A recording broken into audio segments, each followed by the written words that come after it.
우릴 형제의 나라라고 부르는 사람들이 터키 말고 하나 더 있습니다. 몽골입니다. 한국을 국가 발전 모델로 삼은 몽골은 한국에 장기 체류 중인 사람만 5만 명이 넘습니다. 전 국민의 1.5%죠. 지금까지 한국에서 일한 경험이 있는 사람만 따져도 국민의 10%나 됩니다. 예전엔 단순 노무자들이 다수였지만 지금은 기술을 배우려는 산업연수생과 유학생들이 상당수입니다. 이들은 외모가 비슷해 차별도 적고 문법이 비슷해 언어도 배우기 쉬우며 한번 시작하면 끝을 보는 집념 등 정서적으로 비슷한 점이 정말 많다고 합니다. 그래서인지 사실상 분단 국가라는 점도 양국이 닮았습니다. 거대한 고비 사막을 기준으로 북쪽엔 우리가 익히 아는 몽골인 몽골인민공화국이 있고 남쪽엔 중국의 자치구인 내몽골이 있습니다. 내몽골이 독립국가가 아니라는 점에서 엄밀히 따지면 분단국은 아닙니다. 하지만 같은 언어를 사용하는 징기스칸의 후예들이 가장 많이 사는 두 곳인 건 분명합니다. 이 영상에선 외몽골과 내몽골은 어떤 관계인지 혹은 통일을 원하는지 등을 알아보려고 합니다. 결론부터 얘기하자면 외몽골과 내몽골이 다시 합쳐질 가능성은 지금으로선 거의 제로에 가깝습니다. 그럴 능력도 없고 그럴 분위기도 아니고 무엇보다 그럴 의지 자체가 없습니다. 그럼 외몽골과 합치진 않더라도 내몽골이 중국에서 독립할 가능성은 있을까요? 미국을 포함한 서방 세계에선 중국이 최소한 티베트와 신장 위구르, 내몽골만이라도 분리되길 원합니다. 하지만 이 거대 중국 자치구 중 내몽골만큼은 그럴 일이 없다는 게 국제문제 전문가들의 일치된 견해입니다.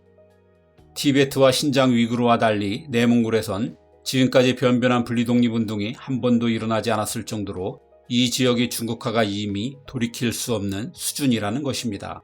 사실 이런 일은 몽골이 수백 년 전 외몽골과 내몽골로 분리된 때부터 이미 예견된 수순이었습니다. 징기스칸이 죽은 뒤 50년도 안 된 13세기 후반 손자인 쿠빌라이 칸이 원나라를 세워 중국 전역을 지배했습니다. 하지만 100년도 못 버티고 명나라에 무너졌죠. 이 잔존 세력은 몽골 제국이 처음 일어났던 초원으로 돌아가 북원을 세웠습니다. 지금의 외몽골 지역이죠. 북쪽에 있는 원나라라는 뜻이지만 간신히 명맥만 유지하는 정도의 세력이었습니다. 이때부터 명나라는 국경과 가까운 내몽골에 대한 영토화 작업에 들어갔습니다. 한족을 대거 이주시킨 거죠. 명은 유목민의 땅을 빼앗아 나눠주기도 하고 이 지역의 몽골인들이 한족에게 땅을 팔기도 했습니다. 물론 이때는 내몽골이나 외몽골 같은 구분은 없었습니다. 다만 이 둘 사이는 오래전부터 고질적인 부족 갈등을 겪고 있었습니다. 이건 유목민의 특징이기도 했습니다. 대부분의 유목민들은 국가보단 부족이나 시족 단위로 생활했기 때문에 민족의식이나 국가의식은 무척 약했습니다. 몽골 역시 징기스칸이나 쿠빌라이 칸 같은 강력한 지도자가 사라지자 예외 없이 분열했습니다. 고비 사막 남쪽의 내몽골은 주로 차르족의 거주지였습니다. 반면 고비 사막 북쪽은 하라족의 땅으로 이들이 몽골 전체의 다수여서 대개 지배층을 이루었습니다. 징기스칸이 통합하기 전만 해도 차르족은 하라족에게 조공을 바치는 처지였습니다. 내몽골의 차르족에게 외몽골의 하라족은 중국인만큼이나 실은 존재였습니다. 그러니 원나라가 망한 마당에 다시 하라족의 지배를 받고 싶지는 않았던 거죠. 그렇게 돼서 내몽골은 외몽골과 달리 명의 지배에 순응하고 쉽게 중국화가 되어갔습니다. 우리처럼 오랜 세월 한민족으로 한 영토에서 살아온 사람들은 이게 잘 이해가 되지 않을 수도 있습니다. 우린 외적보단 그래도 같은 민족을 택할 것 같지만 지배와 주종관계가 잔인할 만큼 명확한 유목민들의 세계에선 그렇지 않았습니다. 게다가 이 둘은 중간에 놓인 광활한 고비 사막으로 평소에도 교류가 적었습니다. 여러 면에서 민족적인 동질감을 가지기 어려운 환경이었던 거죠. 이런 사례가 몽골에 또 있습니다.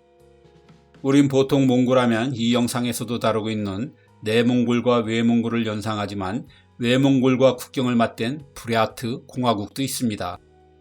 세계에서 가장 깊은 호수인 바이칼호를 끼고 있는 러시아의 부랴트 공화국엔 우리의 3배 이상 크기만한 큰 땅에 겨우 100만 명이 살고 있습니다. 그중 몽골의 한 부족인 부랴트인은 약 30만 명 정도로 추산됩니다. 이들은 북원 당시에는 하라족에게 조공을 바치는 관계였습니다. 가축을 키울 초원과 오아시스를 놓고 오랫동안 전쟁을 벌이며 원한을 쌓아온 관계라 이들 사이도 내몽골의 차로족만큼이나 좋지 않았습니다. 이들은 나중에 외몽골과의 통합을 거부하고 러시아의 공화국으로 남았습니다. 지금도 외몽골과의 통일은 꿈도 꾸지 않습니다. 당시 명나라가 내몽골의 자국 영토화를 서둘렀던 건 원나라 지배 당시 처절한 경험 때문이기도 합니다. 보통은 요나라나 금나라처럼 이민족이 중국을 지배할 때 한족에 대해 유화책을 쓰는 게 일반적이었습니다. 하지만 몽골은 이와 달리 소수의 한계를 극복하기 위해 오히려 다수인 한족을 혹독하게 다루었습니다. 한족을 생무김보다 더 낮은 3, 4등급의 하층민으로 취급했죠. 이에 치를 떤 한족들은 수모를 되풀이하지 않기 위해 몽골을 아예 지도에서 지우고 싶었습니다. 이는 명을 이은 청나라 때도 크게 다르지 않았습니다. 내몽골은 이때도 여전히 만주에서 일어난 청나라에 일찌감치 협조적이었습니다. 그래서 청나라는 내몽골이 만리장성 밖이지만 중국의 영토 내에 있다는 의미로 내몽골이라고 불렀습니다. 반면 청나라는 저항하다 정복당한 외몽골은 영토 밖이라 하여 외몽골이 되었죠.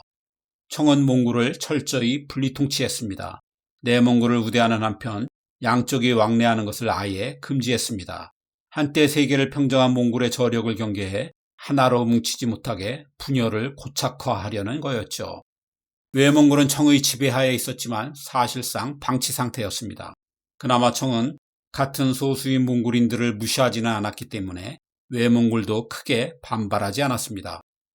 하지만 20세기 초 청나라가 멸망하자 외몽골은 다급해졌습니다.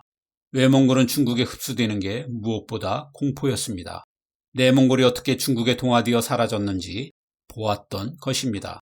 하지만 당시 77만 명의 몽골 인구로는 중국을 막을 수 없다는 게 냉정한 현실이기도 했습니다. 가능한 방법은 외부의 지원을 받는 것뿐이었습니다. 바로 러시아 소비에트 정부죠.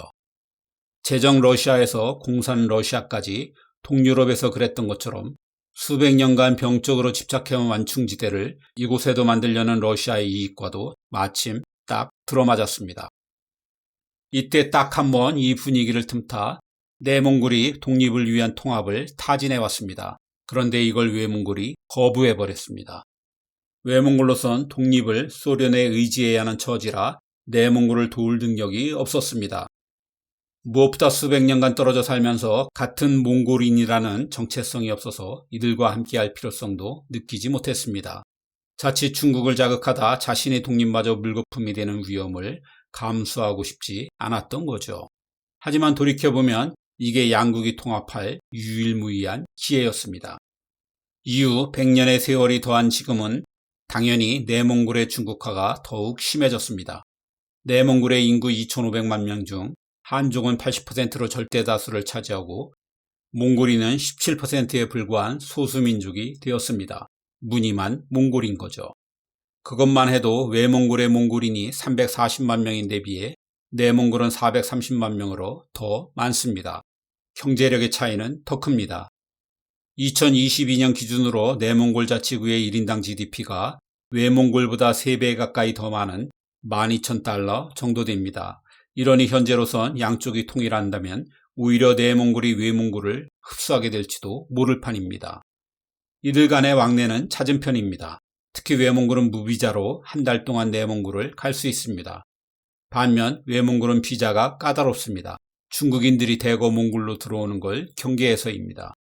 이런 교류에도 이들은 서로에 대해 무관심하면서도 부정적 인식이 늘 가슴 밑바닥에 깔려 있습니다.